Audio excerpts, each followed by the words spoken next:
I feel like it's also in many ways our responsibility as designers in this space. I get a little scared sometimes, like with the responsibility of designers in today's world. While we have access to all of these tools and everything, I'm not denying the fact that it's life changing. This is incredible stuff that's happening.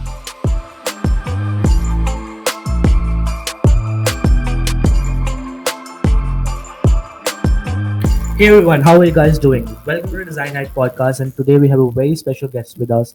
But before that, thanks a lot everyone for showering the love on us, and thanks a lot if you have subscribed, and if you have not, do subscribe the channel. And we bring out all great conversations around design to help you guys out. Today we have a very special guest from Aether, Priya. She is an industrial designer there, and we're going to talk a lot of content around design, around her experience around the design college, uh, her exchange program, Aether, and everything around it. Let's just bring her on this platform and just let's start. Hey Priya, what is up? Hello, hey there, how's it going? It's going good. How are you? I'm good, I'm good. Really excited to be a part of this. Super amazing. I think let's just kick off the podcast to start with your introduction, and then we can take it from there. Okay, so I'm Priya. I'm an industrial designer. I currently work at Ather Energy, which is a company that currently has an electric scooter, but there's a whole lot of things that happen. And I did my undergraduate at Srishti in industrial design. So I'm someone that's done my bachelor in design and somehow continued in the same thing. And yeah, that's basically my introduction. I'm from Bangalore, born and brought up, and probably going to stay here a while. So yeah. Sounds amazing. I think we're gonna get deep in a lot of aspects of your design journey and your whole journey Mhm. around design. And let's just kickstart with kind of your school experience because while a lot of people kind of decide in their school itself that they want to join engineering college, but you did a design college. So how that experience from school till that design college happened? And also the Yeah, for me, convincing it part of was. your parents. Sorry. Also the convincing part Yeah, of your parents because I feel that's really important in India at least. yeah. Yeah. I'll tell you all about it. For me, actually, it was a process of elimination. So from the beginning, I always say this that I knew what I did not want. So medicine and engineering were out of the picture because my parents were doctors and my brother became an engineer. So I automatically said that those are things I don't want to do. And I've always seen myself as someone who's creative, who wanted to be like hands-on. I love to draw. I love to paint. I took art also in school as a subject. In terms of convincing my parents, honestly, I've been very fortunate that they just said, do whatever you want. They never, there was a point where my dad tried to tell me that, okay, are you sure don't want to do engineering? Keep your options open and stuff. But when I finally made the choice, to drop engineering and do design or architecture, they were extremely supportive. And I honestly couldn't be more grateful for that. So that way, I luckily had no trouble on the convincing front. But it was also a little more difficult because my parents didn't know anything about design. So sometimes I started to feel like, okay, I need to figure this out by myself. And whatever decision I'm making, it's my decision, right? And as a 16, 17-year old, it feels like a lot to be doing on your own. And yes, I think I knew I wanted to do something creative. I decided that it was between design and architecture. And at some point, I think I did go for classes that would help me develop the right skills for NID and all of these entrance exams and stuff. I think along that process, I was leaning towards design over architecture. And to be honest, I just didn't want to do 5 years of education. I was like, 4 years is enough. So that's, at that point, I was not thinking about a career. I was just thinking about what sounds fun to do. I was very little about getting a job or thinking about like that future prospect of mine. And yeah, and then I just applied to design colleges everywhere. Didn't get NID. Finally, I think I got Srishti, and then I was like, it's in Bangalore. I've heard good things, and let me see how it goes. That's literally all it was. Yeah. Sounds amazing. So I'm assuming so did you choose any stream like commerce or science in your 12th? I did choose science, but I did like an interesting combination. So I did physics, math, art, and computer science, which I don't know how my school let me do it, but I was lucky enough to do that combination. And I think I dropped chemistry, of course, because it's a daunting subject, but more because if I didn't do chemistry, then I couldn't write like CET and all of those entrance exams and automatically ruled out engineering. Nobody could come to me last minute and say, just write the exam. It's okay. Anyway, you've done these subjects. So the fact that I dropped chemistry for me was like engineering is off the table, medicine is off the table. And honestly, I loved the combination of subjects. I was somebody that loved math. I know, unpopular opinion, but I loved math. Physics also was something I really enjoyed, and even computers. It was the first time I was doing it in 11th grade, and I fell in love with it. And then art was something that, in my opinion, just came naturally to me, and it's something that I really enjoyed. So that was like my combination of subjects, and I did ISC in my 12th grade. I think that's what That's allowed me to do this weird combination. and I think that's fascinating is because in CBSE it's that you have to choose PCM or like PCB. You can't. Yeah, PC is like a combination. You can't just they're like brother and sister. You can't read yeah, them alone. So yeah, yeah, it's really interesting that you did that. So choosing arts and everything definitely would have given you a kickstart towards that creative side of yours, and definitely yeah. would have helped you to make those choices. Sounds amazing, and definitely, I think I'm one of those people. I really love maths. I have been You fascinated get about, it. You get it. and I think it's Yeah. really unpopular because designers say that we don't like maths and everything. And while design, most of the engineers turn into designers. So I'm like, bro, like you had to do maths to get there. You had, I'm like, how can you don't like Exactly. maths? So, like, Yeah, and I was the only kid in my entire class that dropped chemistry. So I was the only kid that during chem class would like excuse myself and go for art. Like that's how it was. Nobody else. Everyone was like, "You're insane. Why would you just drop one of the major subjects?" But somehow I was just very sure at that point, and I took the plunge. So yeah, it definitely turned out well for you. So, I so like to as you believe so. Yeah. yeah, and as kind of you went into your college and everything, definitely you would have you kind of heard the experiences of other people from engineering college and other places. What would you say kind of design college kind of is different from engineering college? What kind of does that experience really helps you to kind of grow? How that happens? Like any your experiences around it? Yeah, I actually don't know a lot about the curriculum that goes on in engineering colleges. And from what I know, I think a lot of engineering colleges also have design departments now. So speaking from my experience, I think number one is obviously the teacher to student ratio. I think that you get a lot more attention, and there's no room to like doze off in a design school because you're like there's like one teacher and 20 kids, and there's always conversation. It's very hands-on, and I think. The one thing I really liked about my design education is how exploratory it was. So sometimes I do complain that maybe I don't have a lot of the hard skills that an industrial designer should have. But looking back, I think the approach to problem solving that design school has isn't always linear. It's very exploratory. There's no right answer. It's very subjective, which for me from the start was always the challenge. So while with math and physics and stuff, there's always a right answer. There's something different about the subjectivity of design where someone might hate it, someone might love it. There's like so far you can go with research, you can stop here. There's no predefined way of approaching a certain problem. And I think design education kind of tackles that very nicely, where it just kind of lets you explore and you use nothing is concrete, which in some ways can be daunting. It can be challenging, but I think it's helping me a lot now being out in the real world, just having the ability to like accept these challenges, accept that there's no right answer. And sometimes you will be lost, you will be stuck, and you just have to figure your way out. So design school and I feel like that's one major difference between engineering and design, where there's no real structure. I got to pick my own classes. I got to combine a whole bunch of random things as a design student. And I think that freedom in some ways was great because I was in charge of my own education and my destiny and whatnot. But sometimes it was like I was a stupid 19-year-old. I didn't know what I wanted to do. I just chose what sounded fun. So I think the lack of structure, it has its ups and downs, I think. Yeah. But I think you did kind of started choosing your own subjects from school itself.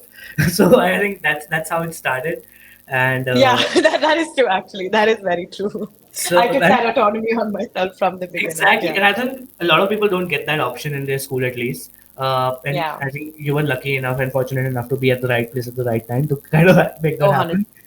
100%. Yeah. Very So, grateful so, for that. so I think definitely that journey would have been super amazing and everything like that. What would you kind of after kind of being in the design school and everything around that?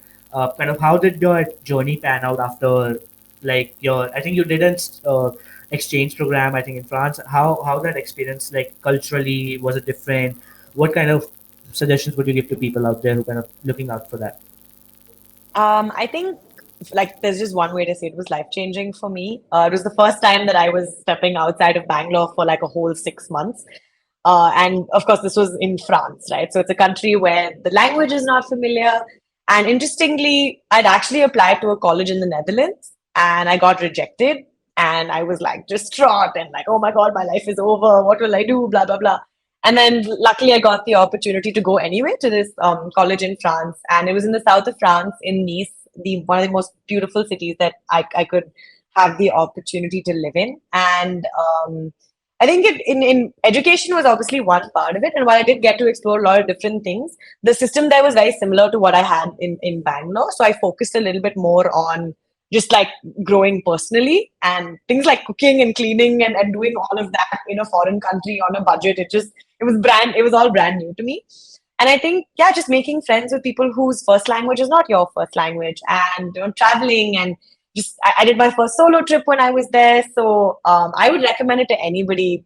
I mean, yes, education wise, it's great, but I think just exposure wise, it's very rare that you will just have like a 6 month period where you can just go explore. Luckily for me, it was kind of it was like I didn't have to pay the tuition fees for that particular semester, at least not the European fees. So I was just paying what I was paying back home, and then obviously all my gallivanting around was on my parents, who thankfully supported everything I wanted to do when I was there. But definitely, I feel like if the opportunity arises, it's something that I would recommend to anyone. Like at the age of 21, I was able to do all of that on my own, which was an incredible experience for me. So it's something I would 100% recommend to anybody who has like an exchange program as an option. And of course, has the support to be able to do something like that. Yeah. And I think that sounds amazing because I feel uh, education definitely is, as you said, is a part of it. But I think culturally it would be really different because Yeah. being in, as you said, you have been born and brought up in Bangalore, and being in India and Bangalore definitely has its perks. But I think like cultural diversity when you get outside is definitely something really amazing. You kind Yeah. of get. I have my own anecdote when I think last year I went to US for a trip, and it was my first time kind of going abroad and everything. So that experience that I had meeting people there, that cultural diversity that they have there, it was something really out of the world. Even when I kind of went to some of the colleges there, like UCLA, USC, and other places. So and I think that experience really kind of diversified me. What kind of people are there, and they are doing some not something, they're doing such amazing things, and Yeah. it's just fascinating. Recently I did a podcast with a designer from Cred, and he kind of did some courses at UCLA and Parsons School of Design, and we were just kind of Hmm. sharing our anecdote, and he said what he learned is what the most important thing he learned is that the competition that we see here is nothing as compared to the competition that we see globally, Hmm. and that's really fascinating what kind of these colleges bring to kind of people. So what kind of cultural kind of shocks or what kind of cultural beliefs that you kind of found really fascinating there? For me, it's also like for me, even undergrad was a little bit of a cultural shock because for me, being like growing up in Bangalore, I had never been exposed to anybody from outside of Bangalore. So even, going to college for my undergrad and meeting people from different cities and different states who have to speak different languages, that itself for me was new. And then doing the same thing again from in a new country was entirely different. So I didn't speak much French before I went there, and I was like butler French, just about being able to order myself something at a cafe. And I think, yeah, culturally also just the way life works there is so different. Here I'm used to very chaotic life, and there it's very calm, it's very serene, and I just start to wonder is this life? Like, is this what life is like around here? And yeah, even like I remember from day one, I was just petrified. I was like, I don't speak the language. I didn't have a SIM card on my first day, and I'm just running around like trying to communicate with people, being like, where can I get a SIM card? They are like, what the hell are you talking about? I am like, why can't you understand me? And I think that it started off there, like the chaos began there. And I think even when I first went to the college, there were very few people who were like comfortable speaking in English fluently. And while I would try to speak my butler French, they would speak as comfortable as they were in English. They would try to communicate with me. There was definitely a gap that I felt, and I just had to notice just how different just being from a different country can be. how much language plays a role in things, how, people would actually ask me, how do you speak such good English? And in my head, I was like, I don't know, should I explain like Indian colonization, or just that people just don't know that Indians like speak English primarily in a lot of professional settings and educational settings, right? So just learning that what people perceive us versus how we perceive them, and just navigating like even food and just like drinking culture and all of that in a foreign country. It was brand new to me, but I wouldn't have it any other way. I was scared as hell for like 2 months, I'd say. But I think after that, I really settled in. And then by the end of it, I did not want to leave. I was like, no, how do I go back now? I've like built a life here. I've learned the ways of this place. How can I go back? But definitely something I want to do at some point again in my life. So let's just hope that happens. It will, it will. But I think that's a fascinating experience for you to kind of go abroad, study with a lot of people, uh, while like kind of being in a cultural shock, as you said, in Bangalore, and going abroad and again being, different kind of cultural shock, different country, different college, not speaking the same language, trying your best to communicate. And I think these kind of experiences definitely shape a person to be a better designer. I feel, because I think these experiences kind of helps you to know the amount of people, the amount of exposure that they have. Oh Definitely yeah. helps you to kind of have your broader scope of kind of users and experiences. So I think let's go a little kind of forward in your journey. I think you started off your kind of the work experiences just right after college. But I really want to ask this. So, did you already had in mind that industrial design is something that you want to pursue, or like how did that came into place? Um, if I'm being completely honest, when I was applying to college after 12th grade, there was a bunch of boxes in my application, and I only recognized two of those words. One was industrial design and one was communication design, and the rest was like other things I had no idea what they were. And I was like, industrial design sounds fun. It sounds like it's hands-on. I like making things. I like, be physically interacting with objects and whatnot. So let me pick industrial design. That was it. I mean, it could easily have gone towards communication design or anything else. But at that point, I was like, no, I want to see what it's like to make things. And that was the only decision making. There was no passion or whatever that I had for industrial design at the time. And I think, yeah, just through college, I started to like really like what I was doing. And of course, I had that same imposter syndrome, and I was like, what in the, like, am I even good at this? Am I cut out for this? And like I mentioned before, I didn't have a lot of the typical industrial design skills, like my 3D rendering and my CAD modeling, and even sketching for that matter wasn't at its best. But I also felt like I could think like an industrial designer. That's where I trusted at least my skill, which is why I stuck by it even beyond college. There were opportunities for me to change my major and whatnot in between, or at least take classes that were geared to a different major. But I think through the journey, I was like, no, this is something I want to try out. I may not be the best at it, but I want to, I feel like I like it, and I want to see how far it can go. That's basically it. Definitely, it has been gone a great amount of far, and I think I really want to ask about this. How kind of your work experience shaped kind of that journey around industrial design? Then? So sadly, my work experience has been like fully topsy-turvy. I graduated in 2020, so it was like amidst the pandemic, and I was in the middle of my thesis project, which kind of dragged on for the whole of 2020. And then after that, I started to ask myself, okay, fine, this is my passion, but in the larger scheme of things, does this profession even matter? You're looking at COVID, you're looking at what's happening around the world, and then I was like, what is my real contribution designing products? And then I went down this whole spiral. And it was really hard for me to just find that motivation to build a portfolio and like build those skills again. And I feel like I just lost touch with what industrial design was through that whole process. And it was really, really hard for me to not like compare myself to people who are out there in the industry and start feeling like, maybe I'm not cut out for this after all. And yeah, so I went on that spiral for honestly a little too long. And finally, I did this course called Offsite, which is an educational, like it's a 3 month educational program that's based in the US. And it basically just teaches you a lot of real world industry skills to gear yourself for like a profession in industrial design. And after that is when I finally felt like, okay, I'm ready for this. I know like where my strengths lie. I understand what it takes to be an industrial designer. Luckily for me, I wasn't even expecting to go into freelance. I got two opportunities because of like people I knew. One of my friends recommended me for one project, and the other one was another friend recommending me because he knew somebody who had a startup. So I just got really lucky, and those two projects kind of started off right after that offsite course of mine. I did that for I think close to a year, and then I started working at a consultancy based in Bangalore. And then even there was a very different environment because consultancies just work on multiple different projects.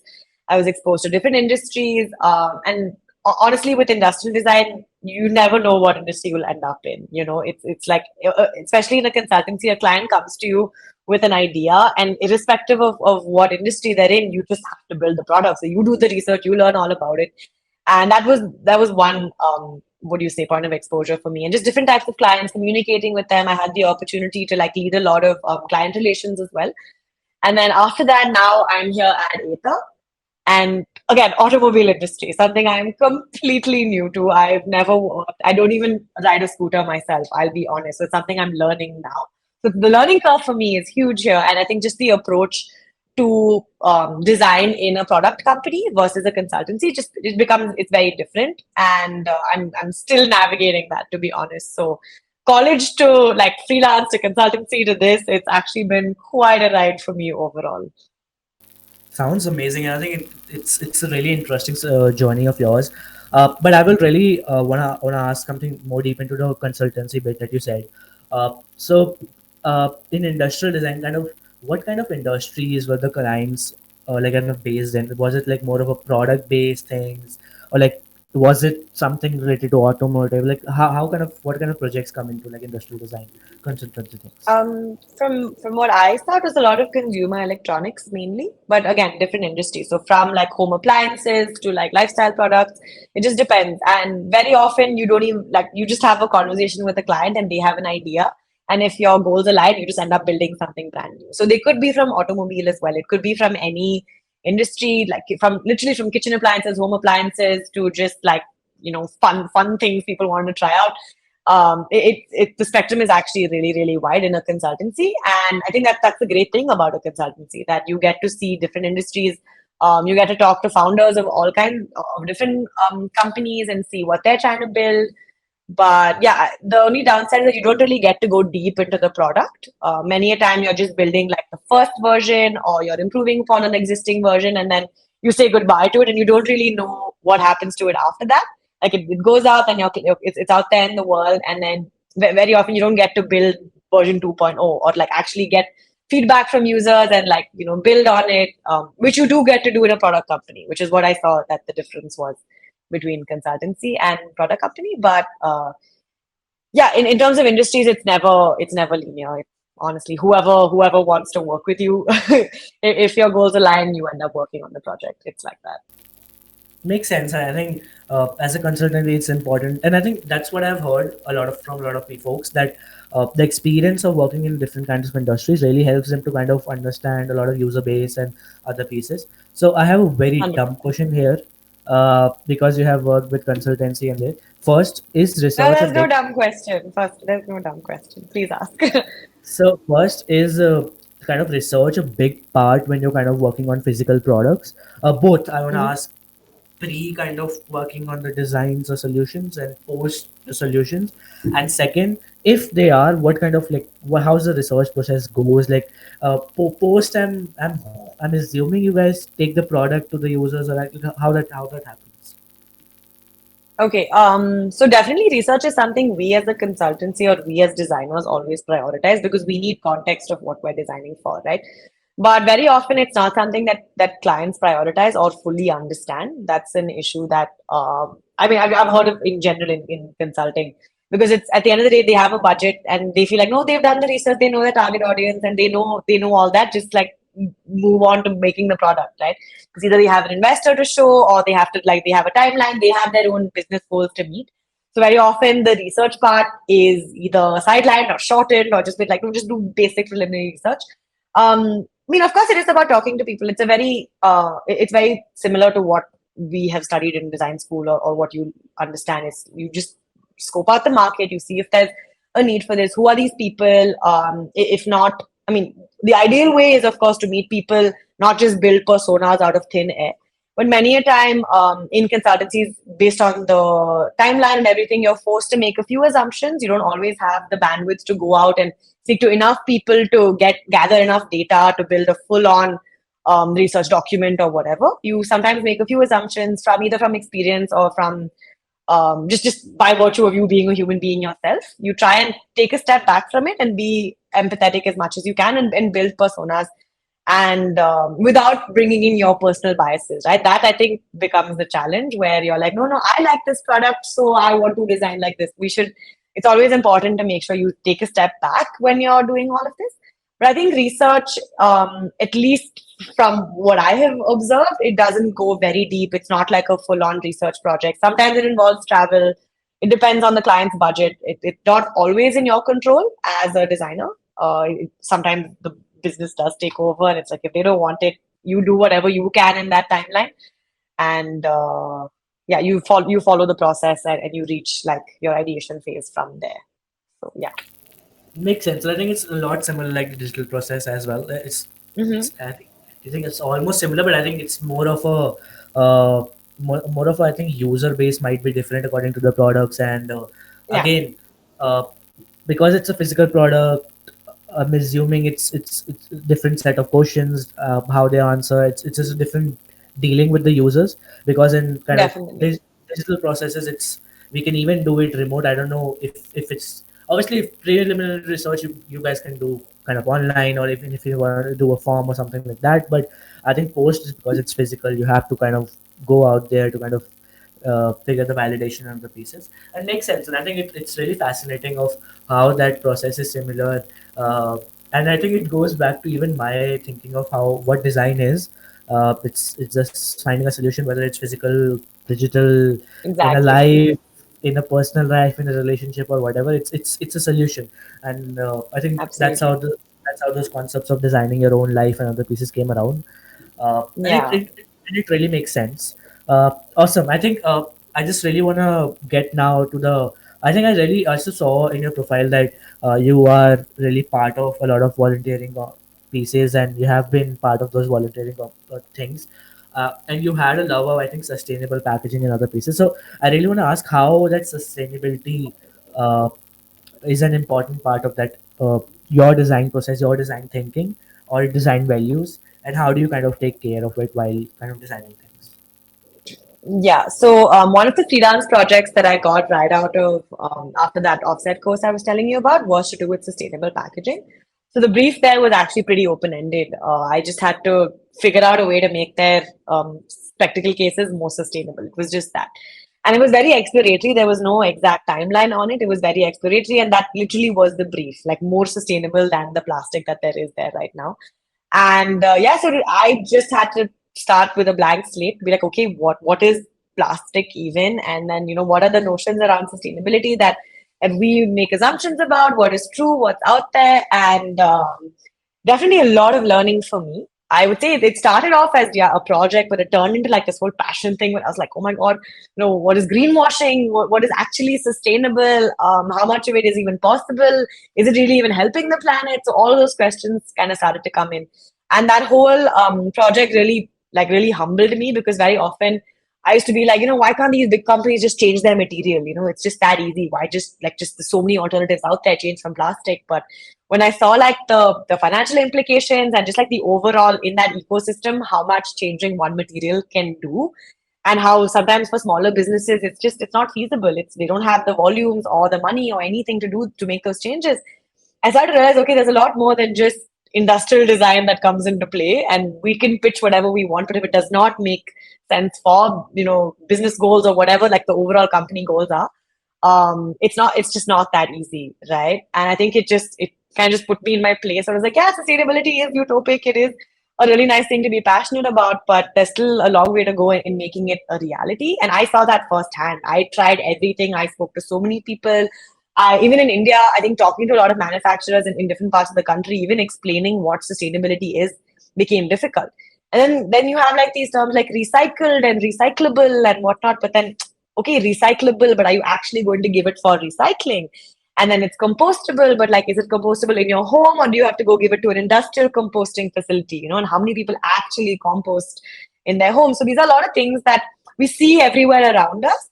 And these are really nice things that are happening, but we also have to make sure that people are doing it. It's great to produce that, but you also have to see where it's going at the end of the day. And that is also a big part of sustainability, not just you making it from this fancy material or whatever, but making sure that at the end of the day, it doesn't end up in a landfill or doesn't actually end up polluting the environment. Because if that's what you really care about, you have to see it through. And therein lies the challenge, right? Who has the resources, time, money, everything to see that the entire loop is closed?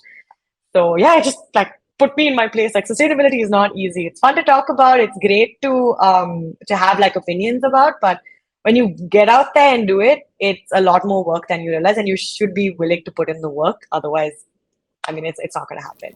Yeah. And I think it's really relatable to me because I think when I was in college, and even now, I think I have been part of the sustainability movement kind of for a while now. Hmm. And when I was in college, there's and it's a big club kind of chain called Inactors, and Yeah. it's a e-cell sustainable e-cell kind of thing.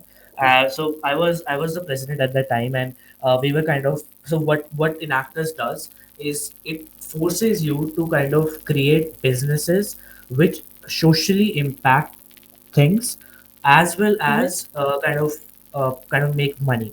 So it really kind of Okay. embarks that journey towards that you make solutions, you kind of help people out, and not just sustainability. Because I think there are some 19 movements or 19 kind of pillars of UN which kind of we have to follow while we are doing these Hmm. projects, which really helps us. So I think hydroponics was one thing that we kind of tried to do when we were kind of starting out. Then we were trying to kind of use recycling materials from colleges. When kind of people do assignments, a lot of sheets gets wasted, and one side it's Yeah. old, one side it's not, so we kind of try to reuse that. So I think those I think these things definitely embark a kind of seed in your mind towards the Yeah. sustainability movement, kind of figuring out innovative solutions. uh, I think for me personally, it really helped to kind of making me innovative, uh, not just in the physical space, but in a digital space to kind of understand the ethics part of design, the responsibility of a designer when you're trying to design things. Because definitely, as you said, when it comes to business goal, it's business goals, but we as designers do have to play our role, right? And we have to Yeah. try our Yeah. kind of make a balance between everything as much as possible. uh, Yeah. and it really makes sense. What's your take on design ethics and other pieces like this? Um, I don't know, honestly. In the digital world, I think that that line is really blurring for me. I feel like I get a little scared sometimes, like with the responsibility of designers in today's world, while we have access to all of these tools and everything, how much convenience is really good. I keep thinking about 10-minute deliveries and I just have simple thoughts. Not even as a designer, just as a person, I have a lot of thoughts about like, do we really need groceries in 10 minutes? Is that like the precedent we want to set? Because nothing else in life comes that easily. And like if children today are growing up with like everything at their fingertips, how is that going to shape society? I mean, of course, we have to move with the times. So one company does it, people have to follow, and it's at the end of the day, it's the world is moving in that direction. I just start to think about, okay, what impact does that have on just people in general and their ability to be patient or their ability to just adapt, like, or just understand that skills, some other skills come really slowly, and some things take time. Relationship building takes time. There's stuff that takes time, but your groceries will come in 5 minutes. You know, it's just like I think that's just I'm getting used to a lot of those changes myself. I try my best not to engage in like 10-minute delivery, but it's at the point it's like it's convenient. I want it. I want it here now. I don't know. I have a lot of thoughts. I don't know how to really put them out there. If you have specific questions, you can ask me. Otherwise, I will just go on a full-on spiral about this. And I think this thing I really resonate with because a lot of I think less people support are kind of against these things. Or I like it's not about against. I think a lot of people don't even think about it because that doesn't I think concerns just them questioning directly. it, right? Yeah. Exactly, and because it doesn't concern them directly. It's just a thinking that you have to kind of think over and over and just figure out how's.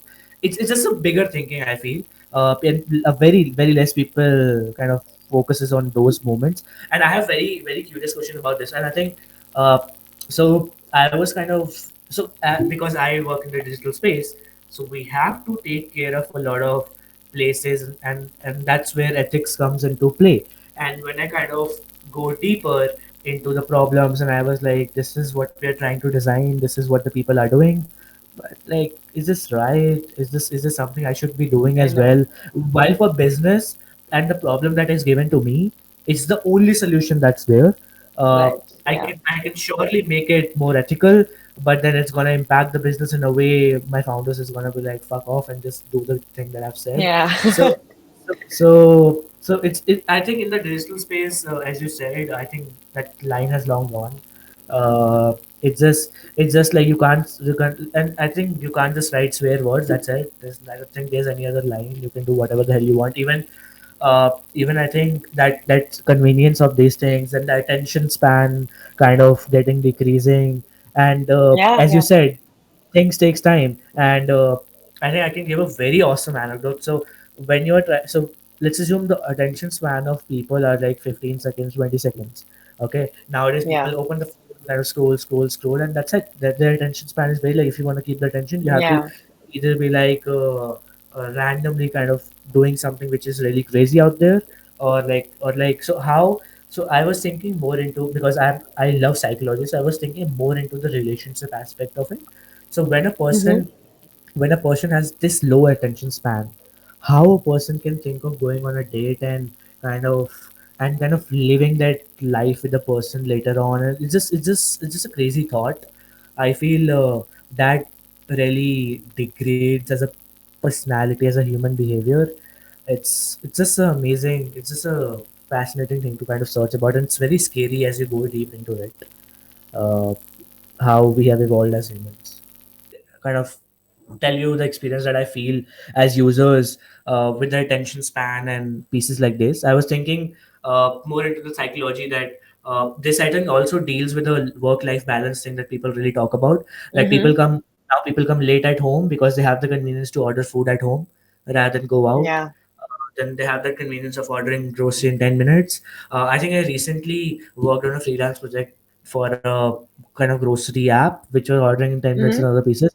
And we were doing the user research, and we figured out that people, working people, they come late at home, they have a cook, okay? They come Mm-hmm. late at home, and then they won't have any groceries at their home, and they will like be like, okay, today I want to have this. They will order at the same time. It will come in 10 minutes, and then the cook will make. So we're like, Yeah. Yeah. and in the previous, not just in the previous time, even in like Western cultures, even till date I know, or even in previous times, people used to kind of pack or like kind of store their grocery for a month or a week. Yeah. Yeah. And uh, I'm a little kind of more into like a human behavior, as I said, and human relationships. So I feel that relationship part of going together to buy grocery, going together to kind Yeah. of plan things out and everything kind of gets left apart, because you're like, okay, aaj kya karna hai, and order and none. That's it. Like, bro, they just have Yeah. to, those I pieces also, people I miss out. mean, I think it's also important for us to acknowledge that it's incredible that we live at a time where we can do these things, right? Like that, literally, you can just come home and while I do see like the convenience aspect of it, in my head, it's always like that should be left for emergencies. Like this 10-minute delivery should come at a cost where like I have forgotten and like, oh no, but that shouldn't be the norm. I don't want that. I don't want to normalize coming home and just like then deciding. It feels like I will lose the ability to plan things further. I will like it'll just force me to just be impulsive, not make informed choices. I will just be like, yeah, yeah, anyway, it'll come in 10 minutes. It doesn't matter.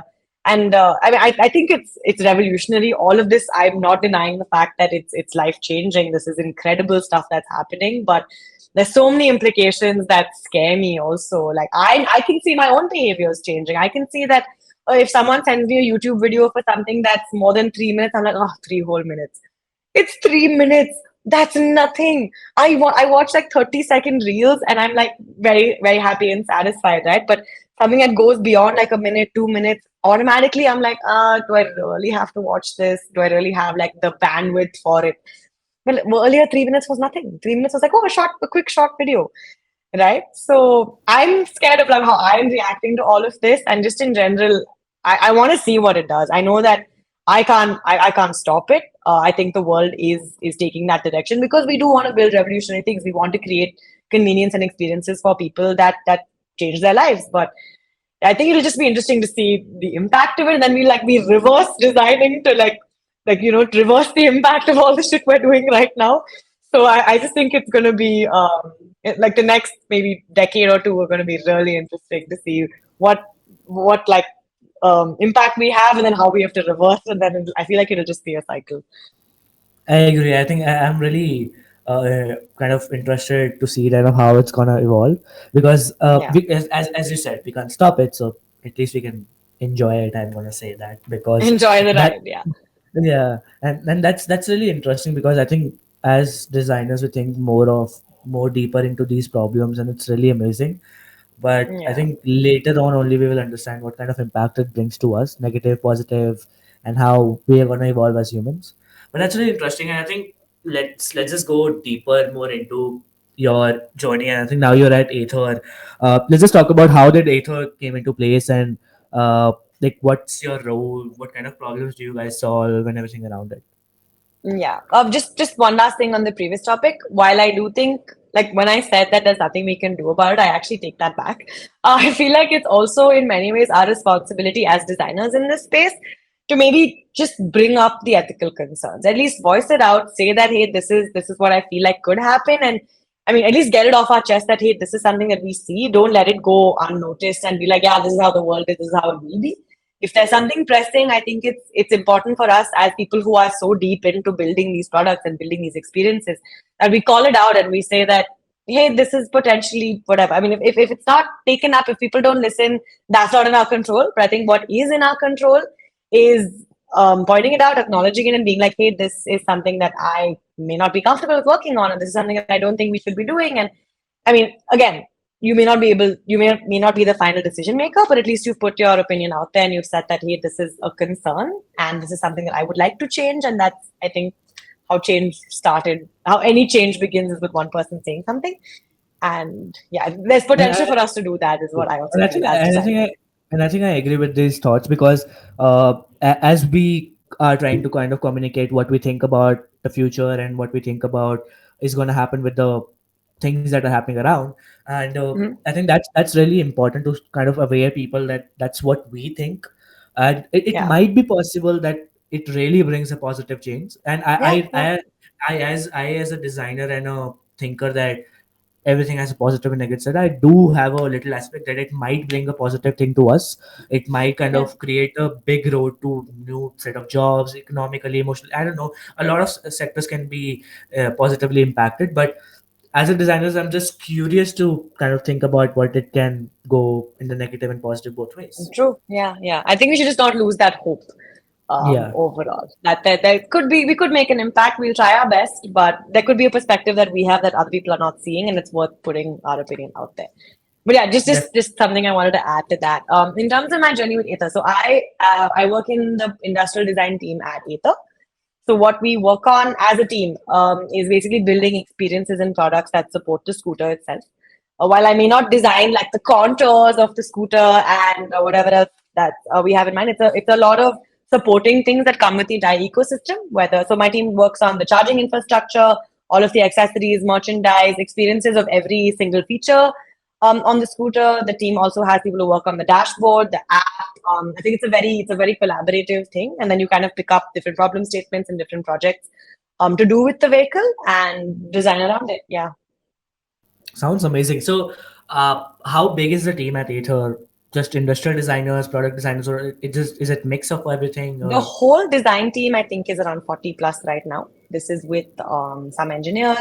We have the form design team. We have the experience designers, and there's also the experience in terms of physical experience and accessories and all of that. And then we also have the HMI and the UX design team that works on the app and the dashboard and stuff. So we all kind of we're all part of the industrial design team at Aether, and we all take up different elements to do with design. Yeah.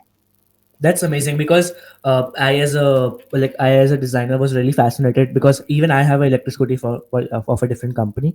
I will not name it, but that's the I know I I'm actually kidding. bought. I'm kidding.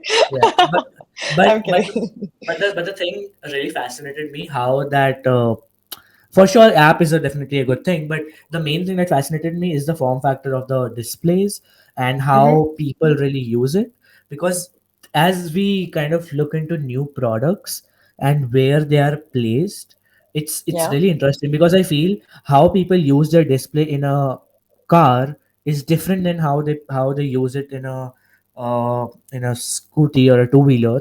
Yeah. It's Yeah. and I think that experience is, I think it's really amazing to kind of understand and kind of behave around. And similarly, I think similar things happened when like Wear OS kind of came around, like that's Watch Yeah. OS and everything. Uh, and I don't think it has come around with remotes. I don't think there are touchscreen remotes for now, as for what I remember. But I think there. So I when I went to US, my brother lives in the US, and he Hmm. has a big refrigerator with a big Hmm. Android phone in it. So Oh, that wow. yeah, and that form factor is a very different place because it's almost similar as a 27-inch screen on one side of a two-door refrigerator. And Hmm. how they, because I think that was very clever. I think it was Whirlpool or Samsung. I don't know which companies did it, but that's really clever because if you have like those movies that were like Hollywood, they used to, if you remember, they used to have those magnets, they used to have those pinpoint note Yeah, yeah, yeah. posters. So they kind of have a, I will say, a iPad or like a little tablet kind of thing where you can kind of, because like though that OS is there, so you can like pick notes, you can add images. And if you see, Got it. Yeah. if you see on a phone, you can especially on Android phone, you can, if you kind of place an image on your uh, on your home screen, you have to kind of have a form and factor, you have to pick it square, you kind of like, you can't make a collage out of it. But in that form Mm-hmm. factor, they specifically allowed to make a collage there on the home screen, and Oh, interesting. it was a phone itself, but you can make a Okay. collage, so you can add different images, you can add post-its, you can write post-its with audio, you can set reminders, Wow. Okay. and you can make your own custom stickers and add them, like, just like magnets. So it was really fascinating to me is how that form factor, the same thing, we have it on your phone, Yeah. we have it on our hand, and we have it in a big display refrigerator. So the usage is very different. Yeah. Just bringing that experience like onto something like a fridge. Yeah. I think that's what I'm saying. We live in a world where all this cool stuff exists. It's insane. It's insane. It definitely is. I think it's a really open world, and I think there are a lot of things to kind of explore and kind of experience. As I said, this was one thing, and I think I might not have experienced a lot of other things which people would have been experiencing. So I think Yet. it's a Yet. open, as I said, it's an open world, and I think we are going Yeah. to definitely experience, Mhm. and that really makes us curious as designers of Yeah. what's the future holds for us, and what kind of experiences we are going to bring to the people out there. So, any last pointers, and then I think we can go with the fun round of rapid fire, which I know Oh you're my God, I'm excited not about. ready. Scared, I would say. But I mean, I think um, I have answered everything to the best of my Amazing. abilities. If you have any more questions before that, please do ask me. But I think yeah, I'm prepared. I'm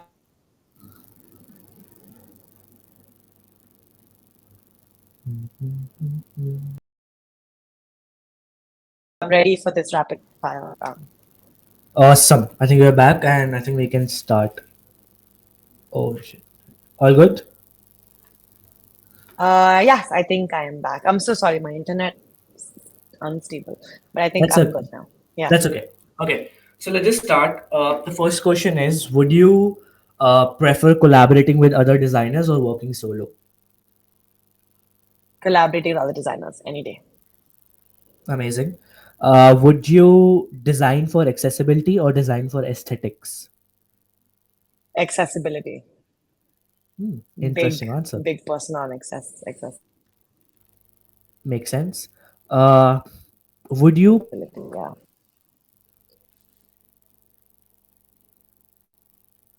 all good, I think. Yes.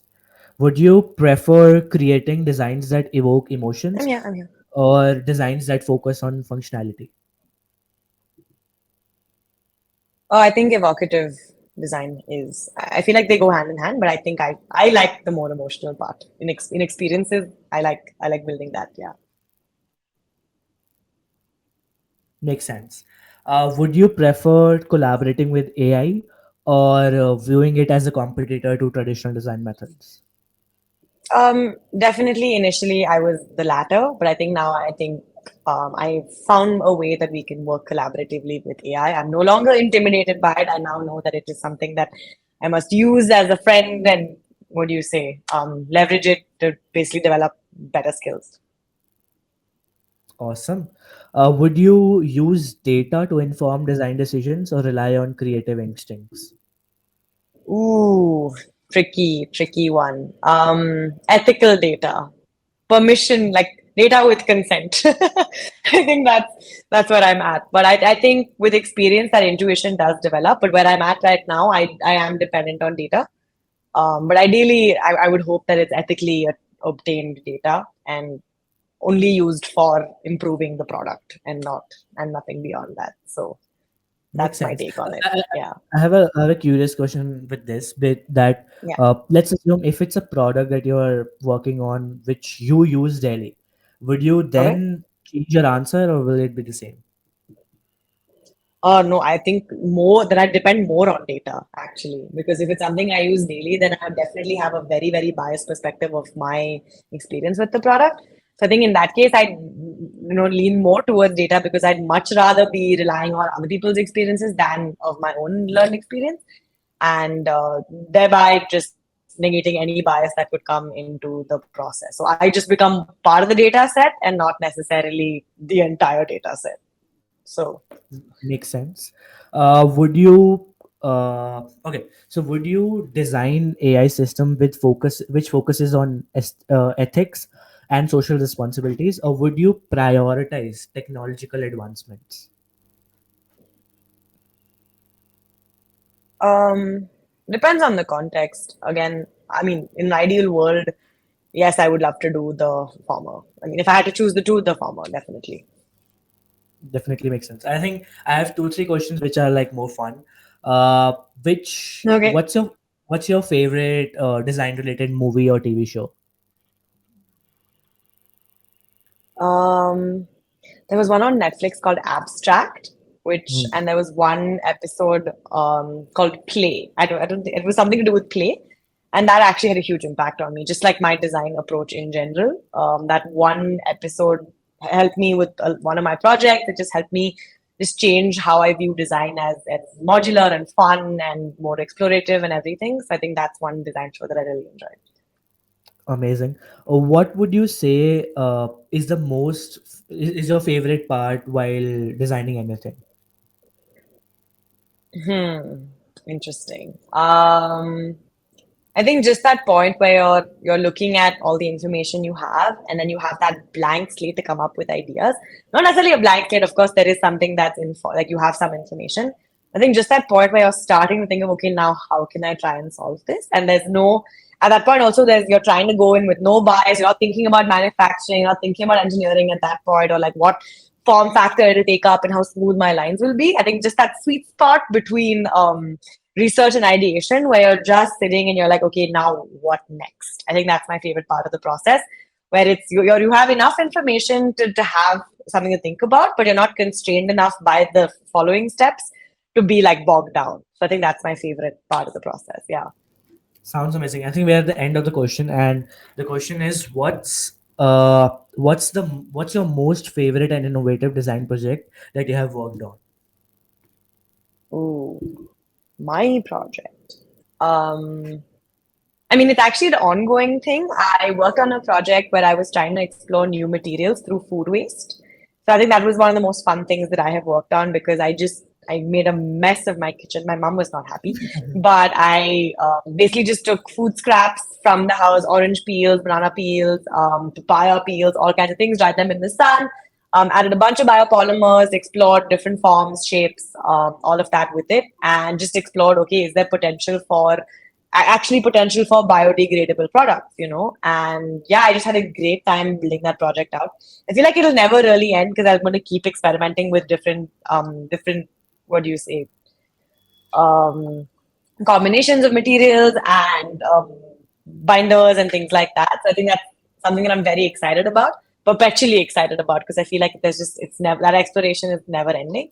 But that to me is like one of my most interesting projects because I had no idea that like food waste in my trash can could turn into material. So that like doing that myself in my kitchen was a very interesting thing to do. Yeah. Sounds amazing. I'm definitely looking forward how you kind of grow that forward because it sounds interesting that how you're transforming that.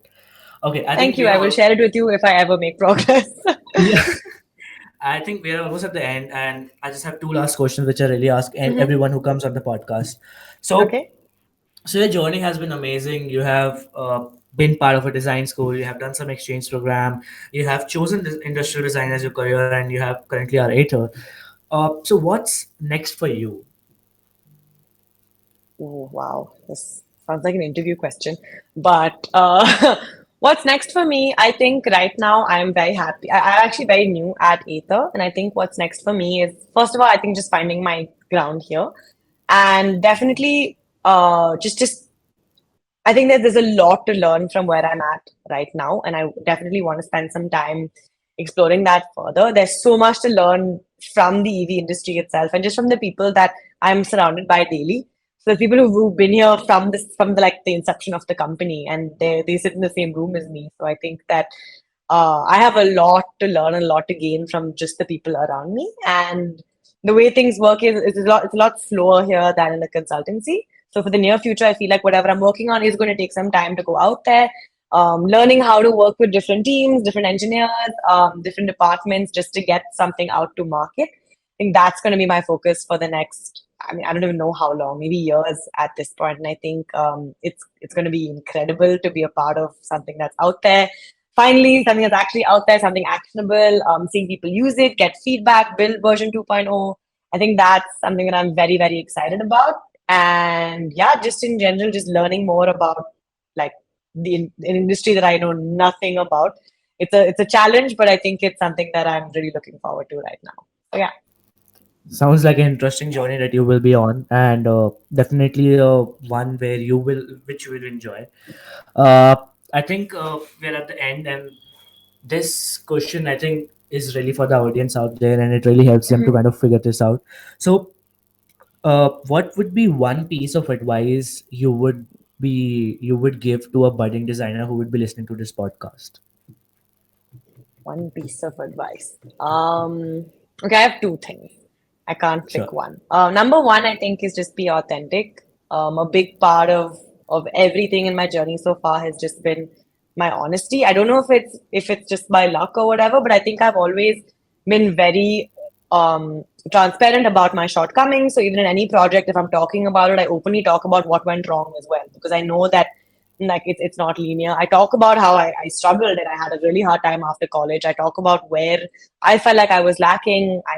I try my best to be very transparent with my journey, and that I think has really benefited me.